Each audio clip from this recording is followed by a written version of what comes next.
Welcome to exam revision. तो दोस्तों, जैसा कि आप सभी को पता है, हम अपने चैनल पर डिस्कस करते हैं PYQ सीरीज़। तो जो ये PYQ सीरीज़ होती है, ये प्रीवियस ईयर क्वेश्चन पर आधारित होती है, चाहे वो आपका हिंदी साहित्य हो या फिर हिंदी ग्रामर हो।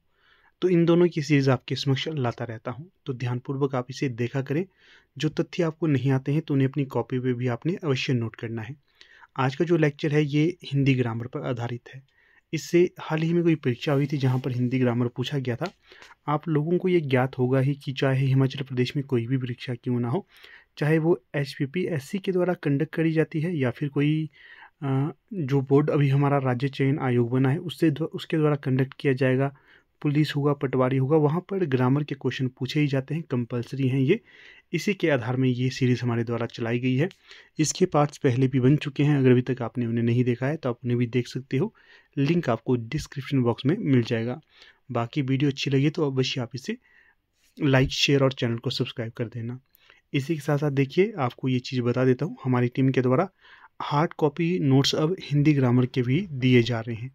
अगर आप इन हार्ड कॉपी नोट्स को परचेज करना चाहते हो तो व्हाट्सएप नंबर आपको मिल जाएगा डिस्क्रिप्शन बॉक्स में, वहाँ पर जाकर आप उन नोट्स को परचेज कर सकते हो। तो व्हाट्सएप नंबर दिया गया है, उस पर आप संपर्क कर सकते हो। हार्ड कॉपी नोट्स हैं ये। इसमें आपको पूरा थ्योरी बेस्ड भी दिया गया है, और जो हिमाचल प्रदेश में कोई भी परीक्षा हुई है जहाँ पर हिंदी ग्रामर के क्वेश्चन पूछे गए हैं उन्हें भी दिया गया है। तो चलिए, खैर देख लेते हैं पहले प्रश्न को। थोड़ा सा आपको यहाँ पर ब्लर दिखाई देगा, आपने मेरी आवाज़ पे फोकस करना है। जो भी मैं कहूँगा उसे आप अपनी कॉपी पे भी नोट कर लेना अगर नहीं आता होगा। तो देखिए, पहला प्रश्न यहाँ पर क्या पूछा गया है। पहला प्रश्न है 41। इसमें पूछा गया है, निम्नलिखित में से किस भाषा की लिपि देवनागरी नहीं है। पहले ही कह रहा हूँ, थोड़ी सी जो ये क्वेश्चन पेपर की क्वालिटी है उतनी अच्छी नहीं है। जिसने भी मुझे सेंड किया था अच्छा स्तर नहीं था। अगर कभी आपको लगता है कि किसी प्रश्न पत्र को हल करना है तो आप थोड़े से फ़ोटो अच्छे भेजा करें, जिससे मैं अच्छे से आपके साथ उन्हें डिस्कस करूँ, आपको भी अच्छे से दिखाई दे। मुझे तो वैसे समझ आ ही की जाता है प्रश्न पत्र का ये जो प्रश्न पूछा गया है, ठीक है। तो मेरी आवाज़ पे फोकस करना है, आपने वीडियो के क्वेश्चन को नहीं देखने बैठना है, जो मैं कहूँगा उसको सुनना है आपने। क्या पूछा गया है, निम्नलिखित में से किस भाषा की लिपि देवनागरी नहीं है। विकल्प में है हिंदी, मराठी, उड़िया, नेपाली। तो यहाँ पर देखिए, आपको पता है हिंदी, मराठी और नेपाली की जो लिपि है ये देवनागरी है, परंतु जो उड़िया है, उड़िया की देवनागरी नहीं होगी। तो सही विकल्प क्या है यहाँ पर, सी, उड़िया। फिर अगला प्रश्न देखिए 42। इसमें क्या पूछा गया है, इनमें से कौन सा भाषा का रूप नहीं है। यहाँ पर आपके समक्ष 4 विकल्प दिए गए हैं, इनमें से एक भाषा का रूप नहीं है, वो बताना है।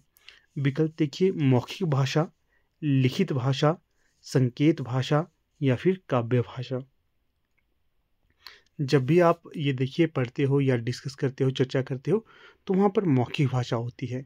लिखित भाषा जो लिपि के तौर पर आपके समक्ष जो ये प्रश्न पत्र दिख रहा है ना, ये लिपि भाषा है। संकेत भाषा जो चिन्हों के द्वारा दिया जाता है, जैसे मान लीजिए मैंने ये जो सी पे क्या किया है, टिक, इसी कहते हैं संकेतिक भाषा। परंतु जो काव्य भाषा होती है ये किसी भी आधार पे सही नहीं होगी, इसलिए काव्य भाषा होगा यहाँ पर विकल्प डी। काव्य भाषा नहीं है, बाकी सारे यहाँ पर सही होगा। अगला देखिए 43। क्या पूछा गया है इसमें, लेखन में प्रयुक्त चिन्हों के समूह को क्या कहते हैं। लेखन में प्रयुक्त चिन्हों के समूह को क्या कहते हैं। विकल्प में है शब्द, लिपि, वाक्य या फिर प्रत्यय। तो जो सही विकल्प होगा, लेखन में प्रयुक्त चिन्हों के समूह को क्या कहते हैं, तो इसे लिपि कहते हैं। एक और बात, यहाँ पर जितने भी प्रश्नों के उत्तर आपको दे रहा हूँ, ये बोर्ड के द्वारा जो आंसर की जारी की जाती है उसके आधार पर देता हूँ। मेरी तरफ से कोई भी यहाँ पर उत्तर नहीं है, जो भी बोर्ड के द्वारा उत्तर दिया गया है वो आपके समक्ष डिस्कस कर रहा हूँ। हाँ, कहीं पर मुझे लगे कि गलत प्रश्न का उत्तर दिया गया है तो मैं आपको उसको बता भी दूंगा। बाकी जो भी यहाँ पर डिस्कस कर रहा हूँ, फिलहाल ऑफिशियल आंसर की के आधार पर डिस्कस कर रहा हूँ। अगला प्रश्न देखिएगा यहाँ पर, प्रश्न संख्या 44। इसमें क्या पूछा गया है, निम्नलिखित में से अंतस्थ व्यंजन चुनिए। यहाँ पर आपको पता है ये अंतस्थ व्यंजन मैंने आपको कई बार बताया है, तो यहाँ पर बताया गया था कि दिए गए विकल्पों में से अंतस्थ व्यंजन कौन से हैं। आपको पता है य, र, ल, व, ये क्या है, ये अंतस्थ व्यंजन है, ठीक है। तो इसका ध्यान रखिएगा। यहाँ पर जो सीधा अगर आप जाते हैं अंतस्थ व्यंजन, यहाँ पर विकल्प ए ये भी नहीं है, विकल्प बी और डी ये भी नहीं है, विकल्प सी जो है ये है अंतस्थ व्यंजन, सी सही विकल्प होगा। हिंदी ग्रामर की ना आप अब ढंग से तैयारी करिएगा, अन्यथा आप इसको बड़ा ही नॉर्मल समझ के तैयारी कर रहे होंगे तो आपको मुश्किल हो सकता है, क्योंकि पहले पेपर में पास होने के लिए आपको कम से कम आपके कितने 50 में से 18 क्वेश्चन ठीक होने चाहिए, तब जाके आप नेक्स्ट पेपर के लिए जा सकते हो, अन्यथा आपका सेकंड पेपर चेक ही नहीं किया जाएगा। तो ध्यानपूर्वक जो चाहे आप हिंदी ग्रामर चाहे इंग्लिश ग्रामर दोनों को अगर आप ध्यान से देखोगे तो आपकी परीक्षा है तो काफ़ी महत्वपूर्ण और ईजी रहेगा क्रैक करने के लिए। तो हिंदी ग्रामर पे फोकस करिएगा। प्रश्न संख्या है 45। इसमें क्या पूछा गया है 45 में, निम्नलिखित में से कौन सा शब्द अग्नि का पर्यायवाची नहीं है? अग्नि का पर्यायवाची नहीं है। विकल्प है कृषाणु, विकल्प बी क्या है धूमकेतु, विकल्प सी जातवेद, विकल्प डी प्राहुण। तो जो सही विकल्प यहाँ पर होगा तो वो होगा विकल्प डी प्राहुण।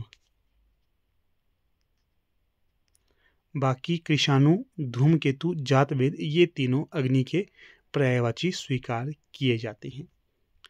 फिर अगला प्रश्न है यहाँ पर 46। इसमें क्या पूछा गया है? तो 46 में पूछा गया है आपसे, शब्द के पूर्व जो अक्षर या अक्षर समूह लगाया जाता है उसे उपसर्ग कहते हैं। इस परिभाषा के लेखक कौन हैं? ध्यान रखना है आपने, जब भी आप कहीं पर परिभाषाएं पढ़ते हैं, कोई प्रश्न पढ़ते हैं या फिर कुछ भी पढ़ते हैं, जैसे लिपि के बारे में अगर आप पढ़ोगे, भाषा के बारे में कभी पढ़ोगे, समास के बारे में कभी पढ़ोगे, जहाँ पर किसी भी विद्वान की परिभाषा दी जाती है उसका आपको ध्यान में रखकर तैयारी करनी है। जैसे कि जो ये उपसर्ग की परिभाषा यहाँ पर पूछी गई है कि ये उपसर्ग की परिभाषा किसके द्वारा दी गई है, काफ़ी ये गंभीर प्रश्न मुझे लगा। पंडित कामता प्रसाद गुरु के द्वारा दी गई है ये परिभाषा।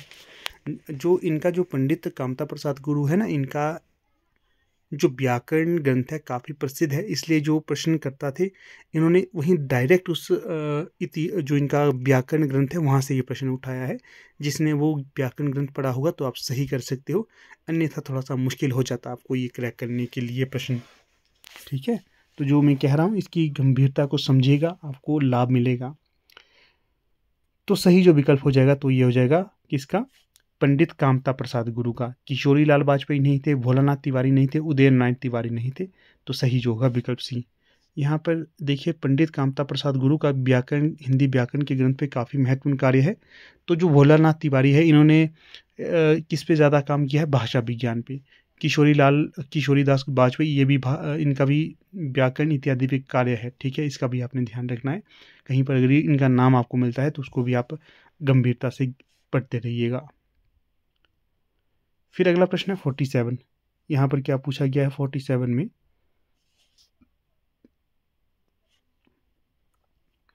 निम्नलिखित में से भाववाचक संज्ञा चुनिए। अगर आप हार्ड कॉपी नोट्स हमारे लेते हो ना, वहाँ पर मैंने अच्छे से ये चीज़ें आपको डिस्क्राइब करी हैं, क्या होता है भाववाचक संज्ञा, क्या होती है आपकी द्रव्यवाचक संज्ञा, सारी जो भी महत्वपूर्ण चीज़ें हैं डिस्क्राइब करी हुई है। साथ में एक प्रश्न भी पूछे गए हैं जो पहले, उन्हें भी संकलित किया गया है, काफ़ी महत्वपूर्ण होंगे ये नोट्स आपके लिए अगर लेना चाहते हैं तो। आप जो नंबर है यहाँ पर लिख भी देता हूँ, चलिए 76 500 17 294, 76 500 17 294। इस पर आप सीधे संपर्क करिए व्हाट्सएप के माध्यम से। कॉल इस पर नहीं होगी, आप व्हाट्सएप करोगे तो इजीली आप हमारे साथ संपर्क कर सकते हो। इस पर आप व्हाट्सएप करिएगा, और जो नोट्स ग्रामर के लेना चाहते हो तो वो अब अवेलेबल है, आप इन्हें ले सकते हैं, आपके घर पे डिलीवर कर दिए जाएंगे ये बाया पोस्ट। ठीक है, चलिए अगला प्रश्न देख लेते हैं, जो हम प्रश्न कहना चाह रहे हैं आपको। क्या प्रश्न था ये, निम्नलिखित में से भाववाचक संज्ञा चुनिए 47। विकल्प है यहाँ पर देव, अस्तित्व, राष्ट्र, विकल्प। तो 47 में जो सही विकल्प होगा क्या अस्तित्व, ये होगा आपका कैसा भाववाचक। अगला प्रश्न देखिए 48। इसमें पूछा गया है, निम्नलिखित में से नूतन शब्द का विलोमार्थी शब्द छांटिए।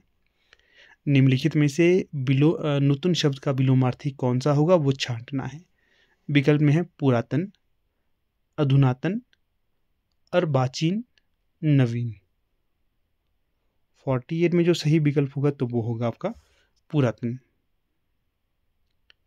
जो नूतन का विलोम होगा तो वो होगा पुरातन। बाकी अधुनातन, अर्बाचीन, नवीन ये होंगे समानार्थी, इसका भी ध्यान रखिएगा आप।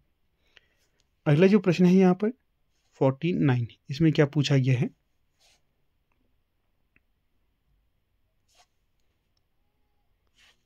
जो शब्द संज्ञा के स्थान पर प्रयोग होते हैं उन्हें क्या कहते हैं। हाँ, अगर आप लोगों को लग रहा है कि मैं थोड़ी सी कम रफ्तार में पढ़ा रहा हूँ तो यहाँ पर 3 डॉट होते हैं साइड में, वहाँ पर जाकर आप मेरी स्पीड बढ़ा सकते हैं। ठीक है, तो इसके लिए आपको मैं हल बता रहा हूँ क्या करना है। अगर लगता है कम रफ्तार में पढ़ा रहा हूँ तो आप रफ्तार बढ़ा सकते हो वीडियो की। तो मेरा तो पढ़ाने का यही अंदाज़ है, उस आधार पर पढ़ा रहा हूँ। बाकी आपको निचोड़ भी बता रहा हूँ कैसे आप अपने, अगर आपने फास्ट पढ़ना है वैसे पढ़ सकते हो। 49, जो शब्द संज्ञा के स्थान पर प्रयोग होते हैं उन्हें क्या कहते हैं। जो शब्द संज्ञा के स्थान पर प्रयोग होते हैं उन्हें क्या कहते हैं। विकल्प में है क्रिया, सर्वनाम, काल, विशेषण। तो जो शब्द संज्ञा के स्थान पर प्रयोग होते हैं उन्हें क्या कहा जाता है, सर्वनाम। विकल्प बी। अगला प्रश्न देखिएगा 50, इसमें क्या पूछा गया है, कंचन बरसना। कंचन बरसना मुहावरे का सही अर्थ। तो विकल्प क्या है यहाँ पर, बदल जाना, सचेत हो जाना, बहुत अधिक लाभ होना, भाग्य का दोष देना, भाग्य को दोष देना। तो यहाँ जो सही विकल्प होगा तो वो होगा बहुत अधिक लाभ होना। कंचन बरसना, बहुत अधिक लाभ होना। इस तरह के जो मुहावरे हैं ये आपको याद रखने हैं क्योंकि इस तरह के प्रश्न पूछे जा रहे हैं परीक्षा में। बाकी देखिए लगभग 10 प्रश्न हमने आपके साथ डिस्कस किए। ध्यानपूर्वक देखोगे तो भविष्य की कोई भी परीक्षा क्यों ना होगी, वहाँ पर आपके लिए काफ़ी महत्वपूर्ण ये लेक्चर होगा। ठीक है, बाकी अगर व्हाट्सएप इत्यादि के साथ नहीं जुड़े हैं तो उनके साथ जुड़िए। लिंक आपको डिस्क्रिप्शन बॉक्स में दे दिया गया है, PDF वहाँ पर सेंड कर दूंगा, वहाँ से जाकर आप इसे डाउनलोड कर सकते हो। बाकी अब यहाँ पर अपने वीडियो का समापन कर लेते हैं। आप लोग वीडियो के अंत तक बन रहे, इसका बहुत बहुत धन्यवाद।